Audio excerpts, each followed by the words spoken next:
Have you ever wondered how a refrigerator keeps your food cold?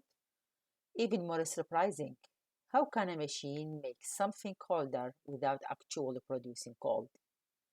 Does a refrigerator create cold air or does it remove heat? In today's video, we are going to discover one of the most fascinating applications of thermodynamics in our daily life.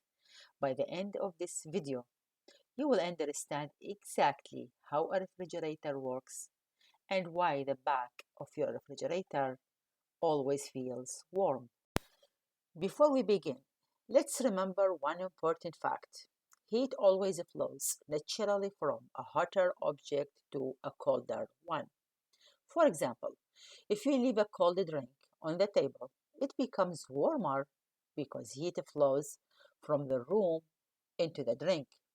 But inside the refrigerator, something unusual happens. Heat is forced to move from the cold interior to the warmer kitchen.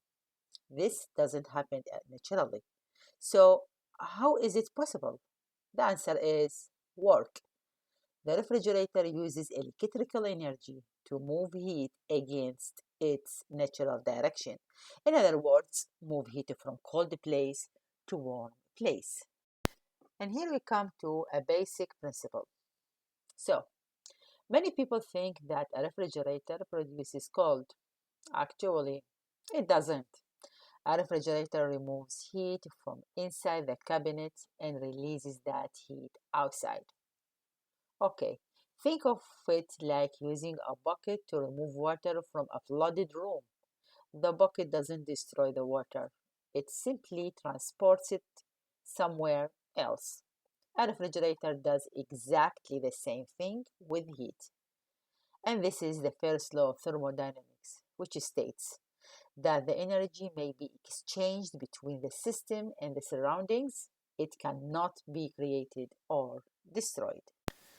Before we look at the main components of a refrigerator, there is one important thing to understand. Inside every refrigerator is a special working fluid called a refrigerant.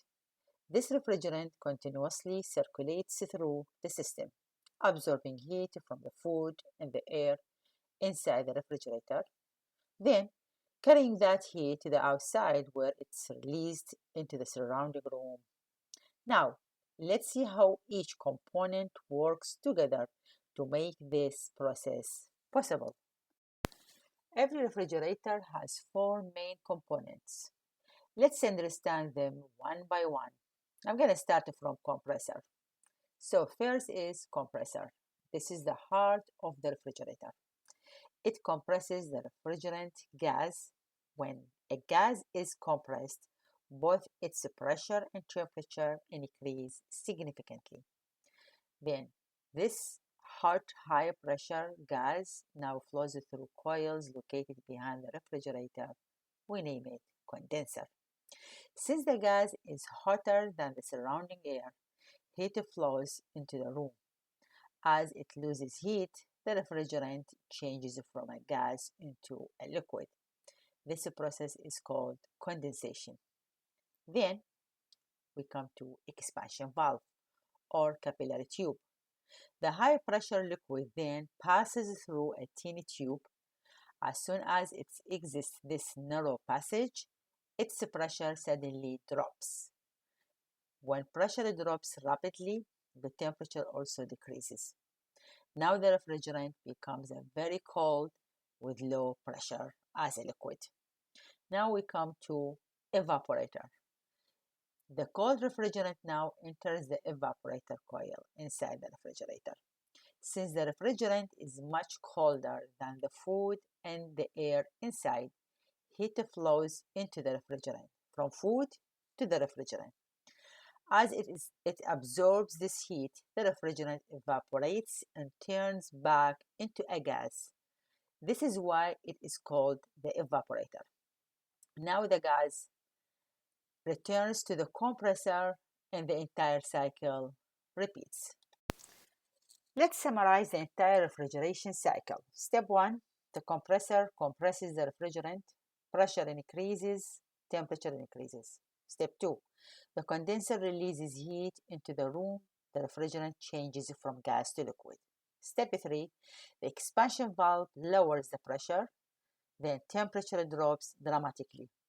Step 4. The evaporator absorbs heat from inside the refrigerator. The refrigerant changes back into gas. Then the gas returns to the compressor. This cycle continues every few minutes. Now we come to this question. Why is the back of the refrigerator hot? Have you ever touched the back of a refrigerator? It's warm. Why? Because the refrigerator is not making cold. It's removing heat from inside the cabinet and then dumping that heat into your kitchen.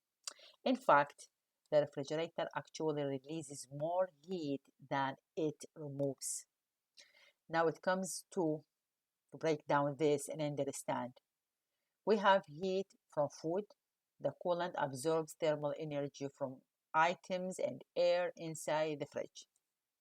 We have work by compressor, adds mechanical and electrical energy into the system. Then we come to the total heat released. The condenser coil on the outside releases both heat pulled from the inside, from food, plus the extra heat generated by the electrical. That's why your kitchen becomes slightly warmer when the refrigerator is running. So, where does thermodynamics come into this? The refrigerator is a perfect example of the second law of thermodynamics. The second law tells us that heat naturally flows from hot objects to cold objects. To move heat in the opposite direction, we must supply external work. That's exactly what the compressor does. Electrical energy powers the compressor, and that work allows heat to move from the cold refrigerator to the warmer room. Here is a fun question. What happens to room temperature if you leave the refrigerator door open? Will the room become colder? Many people think yes, but the answer is no. The refrigerator removes heat from the room through the open door, then releases that same heat plus the electrical energy consumed by the compressor back into the room. Overall, the room actually becomes slightly warmer.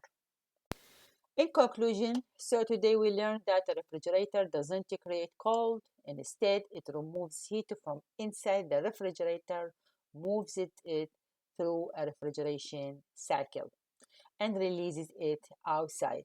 This simple process is one of the best real-life applications of thermodynamics. Thank you for watching, and I will see you in the next video.